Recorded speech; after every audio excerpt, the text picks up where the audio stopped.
অনেক রাত হয়ে গেছে, এবার থাম। সেই সকাল থেকে তো নাচ করছিস, আর নাচ করতে হবে না। আর যা ফাটা, এবার তুই বাড়ি যা, অনেক রাত হয়ে গেছে, তোর বাড়ির লোক হয়তো চিন্তা করবে। মা, আর কিছুক্ষণ ফাটা থাকুক না, মজাই তো হচ্ছে। না, একদম না, এত রাত্রেবেলার মজা করতে হবে না, চলো এবার শোবে। এই কেউ যে, তাহলে আমি এখন যাই, বুঝলি? কালকে আবার আসবো নে।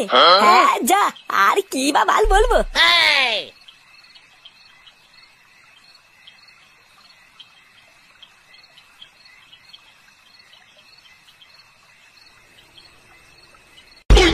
রোজ রোজ এইরকম করলে কিন্তু হবে না, বলে দিচ্ছি।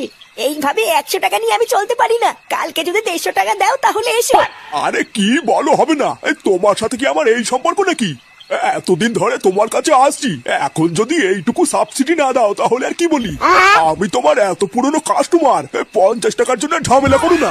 এই না না, আমার ওই একটাই কথা, যদি ওই দাম দিতে পারো তাহলে এসো, নয়তো থাক।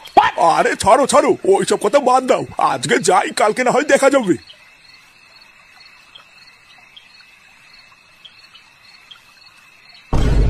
এই গার মেরেছে, ঠাকুমা আবার ঘরে আজকাল খরিদ্দার ঢুকাচ্ছে নাকি?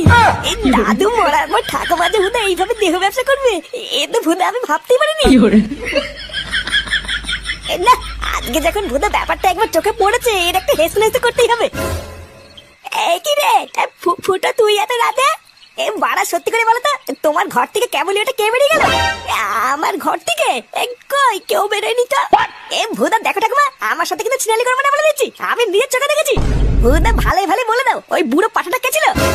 তুই যে কার কথা বলছিস কিছুই তো বুঝতে পারছি না। রাতের অন্ধকারে তুই হয়তো ভুল দেখেছিস। বাড়া, আমি ভুল দেখেছি তাই না?